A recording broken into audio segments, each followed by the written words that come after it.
is, what is the cloud? Is it good or bad? Do you use it? And should I use it? All right, so let's get to it. What is the cloud? Let me see. Let me actually write that. What, and please forgive my penmanship. What is the cloud? All right, so in the past, you actually had your computer with your files on it, and you knew what files were on there. And please forgive my drawings too. This is your computer with your files. You actually knew where your files were located. It was either on your computer, or if it's a movie, you had your own movie on your own DVD or VHS tape. If it's music, you had it on a CD, right? So you actually knew where that data was located. But the cloud is different. I'm going to draw the cloud over here. Basically, the cloud is nothing more than another computer. I'm going to say that's a server, right? This is a server, and it has a hard drive in it. This is your hard. This is a hard drive, not yours, but company ABC. Their hard drive in their computer, and you have uploaded your files from your computer to their computer, and it's connected via the internet. And this is the internet, which is a series of cables and computers that are connected, you know, via MAC addresses and IP addresses and software and other stuff that's on my other videos. All right, so you're connected. So that's all the cloud is. It's just a computer with a hard. It's somebody else's computer, somebody else's hard drive, somebody else's network with your data. That's the cloud. Your information on somebody else's computer. That's all the cloud is. So now, is it good or is it bad? What are the pros? What are the cons? All right, so the pros is that you can access all of this information from a tablet. So that's the tablet. From your cell phone. That's a little tablet. That's a cell phone, right? I'll do a little drawing. From your cell phone or from a public computer. So let's say you're in the library. That's the library system. So you can access all of that information. You can access your information from all of these different devices. You can access your information because it's on the cloud somewhere. It's actually not somewhere. It's in somebody else's building, somebody else's computer, on somebody else's hard drive. So you can access it. So that's a good thing. The bad thing is that this computer or server, hard drive, it is a single point of failure. It can go down at any time due to something like a denial of service attack. Now, I'm a cybersecurity quarterback, so I'm coming at this topic from a cybersecurity and risk perspective. Denial of service attack. All right, so the good thing is that you can access it from anywhere. The bad thing is that your account can be hacked, or the company that has your data can be compromised. It can be attacked, and your data will no longer be accessible to you. So that's the bad thing. So what can you do? You can encrypt your files. So let's say this is a file. How come all my drawings look alike? These are your files. Oh, it's a file folder. Let's say file folder. If you encrypt these before you send it, if someone gets it, actually, you know what? I'm going to put the cloud over here. The cloud. All right, if someone gets your information, then actually they can't open it. They can't see anything because it's encrypted, and only you have the key. So that's a good thing. That's something good that you can actually do to protect yourself. So all of these celebrities who have all of their naked pictures online in the cloud, and then some miraculous way it gets leaked. Well, that's why it gets leaked, because it wasn't encrypted. And based on the video I showed you last time, I showed you how hackers can get the usernames and passwords besides just calling and asking for it. Shout out to Thawat. All right, so the other thing is that the other thing you can actually do is you can just back it up yourself on an external hard drive, and you can have it in your own location. Again, why do all my drawings look alike? In your own house or your own building. Let's see, that's a door, these are windows. I know this looks jacked up. But you can have it in your own house, under your own possession, locked away in a safe. Okay, so that's something else you can do. But let's go back to this denial of service attack. Denial of service, because this affects a lot of clouds. There are millions of clouds out there. Some you may trust more than others. For instance, Google has a cloud.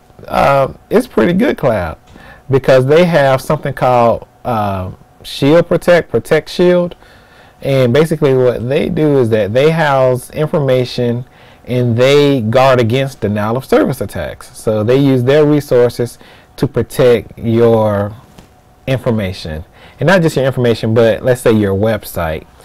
And so a denial of service can't attack it, especially if it's something political and you have to subscribe. They have to approve you for this, by the way. So anyway, that's a whole nother thing.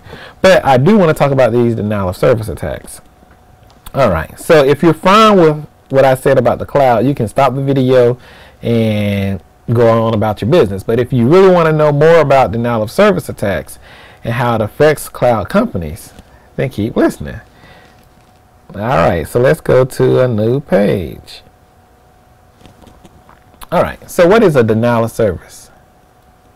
Denial of D of S. So the best way to explain this is, let's just use me and my mother-in-law as an example. I want to play a trick on her, right? So this is Ron. And this is my mother-in-law. She's an angel. So I'll put a little halo over her head. So let's say I want to play a trick on her. I call Pizza Hut. This is Pizza Hut down here. I should do different colors. Hold on. Why do all of my drawings look alike? I need to take a class on a drawing class. This is Pizza Hut. So I call Pizza Hut and I say, hey, I want to order 1,000 pizzas. And they say, okay, what address do you want to send it to? I say 123 Mockingbird Lane. Right? And they say, okay, great. And it goes do do do do do do do do do do do do do do do do do. And so they go to my mom-in-law's house. Again, I'm drawing a house now. And they deliver 1,000 pizzas. So there are pizzas all over the place. Here's the door. All right, cool. That's a denial of service attack, basically, because what I've done is that I've sent so many pizzas to her house that no other pizzas can go there, right? Or no other person can go there and get information. So let's say you want to go over there. You can't get in the door because there are pizzas everywhere, right? So the same thing with the cloud. If this is a cloud provider right here, right over here, I'll put an arrow there. If this is the cloud provider and a denial of service attack has taken place, then you can't get your data from them. And while you can't get your data from them, you may be losing money if you're a business. So when have you seen something like this? Well, I was looking at Sharks the other day, and there was a company on there, and I thought, wow, that's a pretty cool company. Even though they didn't accept their offer, they didn't give them a deal, I decided, hey, let me look up that company and see how they're doing today. I go to the website, and because everybody else who was looking at Shark decided to go to their website, it was down. It couldn't handle all of the traffic. That's what a denial of service attack is. And that's what some companies, some attackers are doing to some cloud providers. they are flooding it with information so that legitimate users or legitimate requesters cannot get to their services. So what can my mom-in-law do? Well, in this case, see if I can delete all of this. Hold on one second. I can't delete it all. Delete. Alright, so in this case, she can build a bigger house. So when I send, you know, a couple of pizzas, it really won't block anything. I mean, it blocks, but because she, you know, there's more bandwidth, she has, let's say, more than one door, and the house can actually handle the request of just these 1,000 pizzas from Pizza Hut. So I decided, man, my mom-in-law is pretty smart. Let me do a distributed denial of service attack. So I'm gonna call not only Pizza Hut, but Papa John's. I'm gonna call Jimmy John's. Who else? Who else delivers? Domino's. I'm calling all of them, and I'm doing the same trick. So now instead of just having, I'm gonna change my colors. Now instead of just having one